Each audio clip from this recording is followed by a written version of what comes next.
It's me, Tania, the therapist. Thank you so much for clicking on today's video. If you don't know who I am, I'm a licensed clinical social worker. I'm also a licensed mental health therapist, and I am a certified health coach.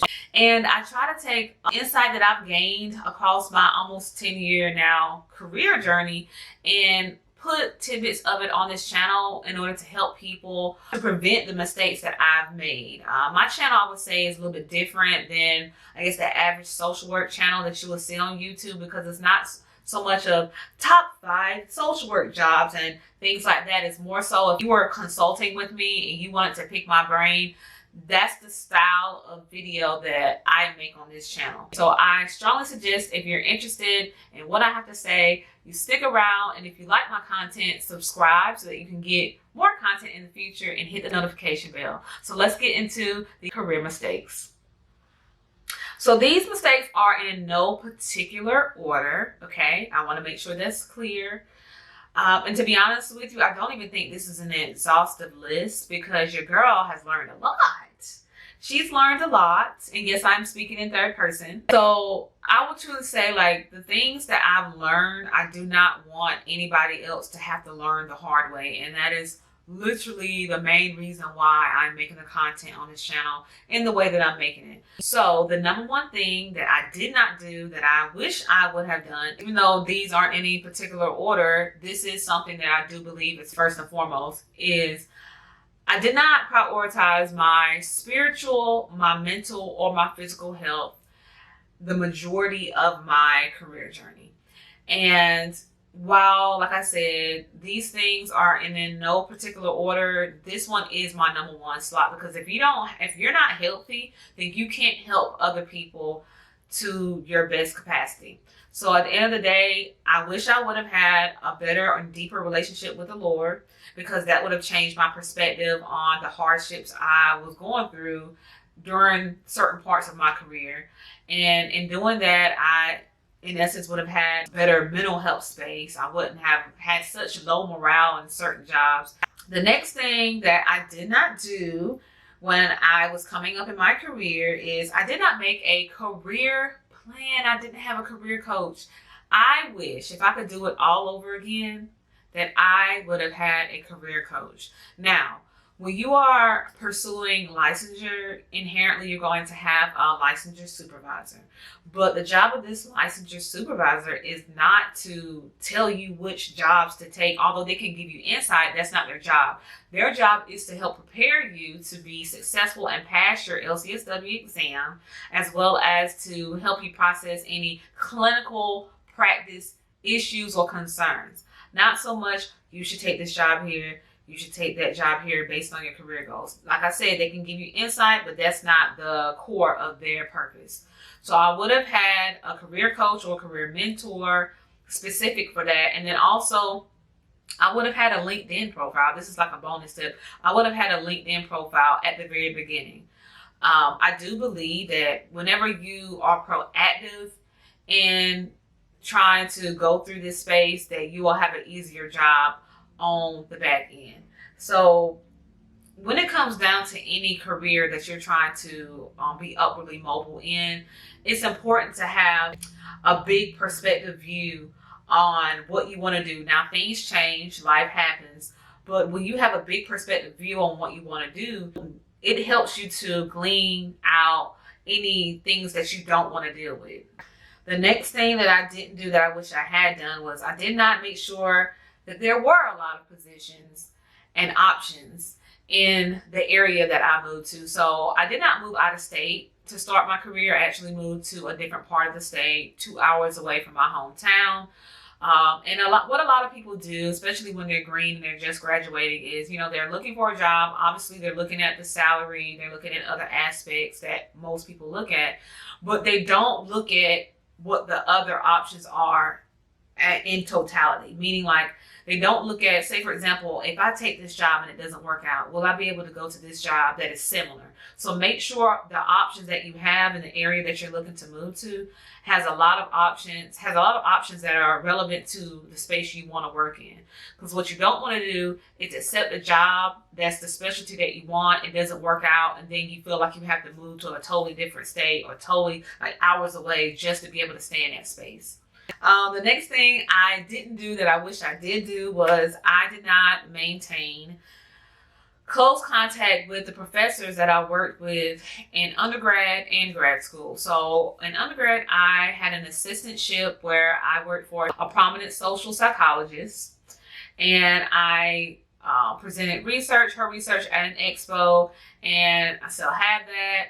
And I did not keep in contact with that professor, which some people will be like, well, yeah, that's like a duh. Like at the end of the day, that is a person that can speak for you. But in my mind, it didn't click for me. Okay, so I understand that that was a serious duh moment for me. But yeah, don't make my mistake. If you are a grad student or you are somebody considering going to school and you work closely with a professor, keep a genuine, close relationship with that professor throughout your career, because you never know who and what you're going to need. The next thing that I didn't do that I wish I did do was I did not, at every single job offer, because I've had a lot of jobs, okay? I did not negotiate not just my salary, but my PTO or my continuing education coverage at every single job offer. Now, certain job offers I did, but some of them I didn't. So my biggest advice is not only consider, obviously, negotiating how much money you're going to be making, salary-wise or hourly-wise, that's a given. But consider the PTO too. Consider how the job does PTO. Consider, especially if you are a clinician or therapist or a provider, if they are offering continuing education, consider how they do that, considering negotiating that. All of that comes into play as far as like the income, because you're going to have to pay, you're going to have to do your continuing education regardless whether or not they pay for it or you pay for it. So it all comes down to money. And don't be afraid to vocalize your request. Now, the only thing they could do is say no, and you can decide what you want to do from that point. But at the end of the day, I've had people tell me that they kicked back and they got not only what they were wanting, but more, because the people who were hiring them realized that they could advocate for themselves, and they honestly had a good talk game too. Because think about this. People, when they apply for jobs, a lot of jobs, not all jobs, but a lot of jobs do ask, what was your salary at the last job? And then if you never negotiated a higher salary, then they could be like, oh, well, they accepted this at that last job, then I'm going to take that into consideration as far as what I offer them at this job that they're wanting. So you're doing yourself a major disservice by not knowing your worth and acknowledging your worth, especially if they are offering you the job. If they're offering you the job, they want you, okay? So you have that leverage. Use it, okay? The next thing is, and like I said, none of these are in any particular order with the exception of the very first one. I did not verbalize to my direct supervisors my needs for success. So I'll just put this in context. A lot of my jobs, I was either the youngest person there as far as the clinicians, or I was just out there, thrown out there. I didn't have a lot of support. A lot of my jobs, I didn't have a lot of support starting off. And to be honest with you, throughout. I've had jobs where they gave me the little rules, the bylaws, whatever, in paper form, black and white, told me to do it and expected me to produce. And while I guess in essence that is acceptable, it's not acceptable when you're helping people to improve the quality of their life. So, and also I want to make this very clear too, I'm just going to be real. I'm going to keep it 100 with you, okay? A lot of my supervisors weren't qualified. A lot of my supervisors weren't qualified. That's something you need to keep in mind too. A lot of the supervisors who have expectations of you cannot either make those expectations themselves if they were in your shoes, or just don't know the job in general. I've worked for mental health companies where the person that was giving me rules and things to do weren't even clinicians themselves, or the owners weren't even therapists themselves. So it's hard for you to meet expectations for people who don't even kind of know what to say. But at the end of the day, if they have these needs that they need met, then it's important for you to say, look, this is what I see. This is what you need from me. So this is what I need from you to meet the expectations that you're setting for me. And based on their response, you can determine how you maneuver. So I'll just use productivity as a very, very obvious example, because anybody who is a clinician knows that, especially in the state of the world that we're in right now, unfortunately, productivity is more of a priority for a lot of companies, most companies, than quality. And that's so sad, and I hate that, but that's just the reality of it if you want to get in this career. So you might have a job that expects you to meet a certain number, but then they're not giving you base level information so that you can optimize time management, how you're maneuvering with the patient, all of that in order to meet those expectations. So these are things that you will need foundation-wise in order to meet those goals. So don't be afraid to vocalize that, because at the end of the day, they're going to be looking at the end result. And if they're not getting the end result that they want, they're going to want to know why. And if there's no paper trail or just background of you saying, I need this and this is why I didn't meet those expectations, then they're going to be using that against you, if that makes sense. So yeah, don't be afraid to ask for what you need to meet their goals. Okay. The next thing is, I did not prioritize learning about adjacent careers or careers that I could also use my LCSW license in besides mental health. So the good thing about being an LCSW is, like many people have told us, we can basically write our check. We can work wherever. A lot of places will accept an LCSW. One, because we basically can do the same work as a psychologist for lower pay, and that makes us very attractive to a lot of companies. Also, we're trained in a way that makes us very flexible. You can have LCSWs who work in politics, who work in the medical setting, who work for nonprofits. Like, at the end of the day, we're very flexible. So whenever you are very flexible as far as what you can do, it's important to learn about different careers. So like, you could just maneuver as easily as possible, and it won't be like you're trying to scramble. So that's what I would have done differently. I would have maybe learned more about politics or things like that, so I could see if that's something that I would also like to do if I ever wanted to transition into something different, which I'm kind of at a state right now in my career that I'm approaching 10 years in that I am child. So the next thing is, what I wish I would have done that I did not do is that, this kind of goes with the last one, but I wish I would have built more horizontal relationships with people in different career fields. So generally speaking, you know, obviously it doesn't hurt to have as many genuine connections with people as possible. I don't necessarily like using the term networking, because networking sounds very dry and like you're using the person. Because I am a therapist and because my whole career is built on building relationships with people in order to help people, like, relationship building is very important no matter the reason. Now, I think that when it comes down to building relationships, relationship building is not just about what you can do for that person, but it's about who you are as well.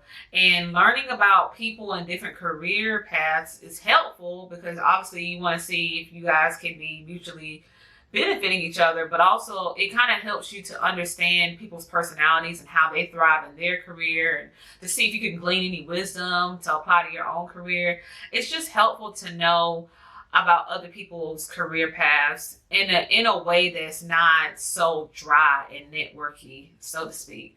So yeah, you never know how God can use those connections, those genuine connections and friendships. So the next thing that I didn't do that I wish I would have done sooner, y'all, I wish I would have started a lucrative creative hobby or side hustle a lot sooner. I wish I would have started my YouTube channel and maybe done some like work days in the life or something like that. Just something to kind of help build another avenue of income for myself, because to be honest with you, if you get into this career, there's a good chance you might be working more than one job to make ends meet, especially if you're working in a rural area, because they don't pay clinicians, like those who even have licenses, they don't pay us our worth. So every little bit counts. It doesn't even have to relate to social work or mental health, but whatever. If you are a person who feels led to share whatever gift God has given you, and you feel like you can help people with it, and you can, have people pay for it, because that is your time and the value you're providing, then if you're being led to do that, do that. Why not? You never know where it could take you. So search and see if there's anything that you feel like you could put out there that people would value enough to pay for it. So the next thing, and this is the last thing, is I probably should have put this a lot sooner, but I would have created more quality time with my loved ones. Granted, I feel like anybody who works a fast-paced or demanding job goes through this. It's not just social workers or mental health therapists, but whenever you have a lot of demands and productivity demands and things you have to do, a lot of times work can take priority and your family is put on the back burner. Now, granted, obviously the basic stuff that you do, like if you have kids, you take care of your kids and stuff like that. But creating new experiences and having just genuine quality time with your loved ones is something that is so important, because jobs can replace you, but your loved ones can't replace you. So create time for your loved ones. And if you don't have like close family members, but you might have friends or even like social connections online, like find spaces that you can create a sense of community for yourself, because that is so important to kind of helping you to kind of deal with a lot of the emotional demands and the emotional burnout you might deal with as a result of being a helper. Having personal relationships that are fulfilling and curating time for that, whether it be virtual or in person, is so important. So I wish I would have done that more. I'm doing that more now, but yeah, that's definitely one I probably should have said a whole lot sooner, is I wish I would have created even more time for my personal relationships throughout my career. So yeah, that's basically it, you guys. This is not an exhaustive list at all. I'm pretty sure if I feel led to, I might make a part 2, but just glean what you can out of it, and really take it to heart, because a lot of what I said in this video is from almost, like I said, 10 years of going through it at different jobs and dealing with different people and just being immersed in different experiences. And I want you to take this, if nothing else, even if it's one point, take it and really think about it and reflect on it. And if you are a believer, pray over it so that God can give you revelation on how you can use this for your benefit. So yeah, don't forget to comment and subscribe, and I'll see you guys in the next social work career video. Bye-bye.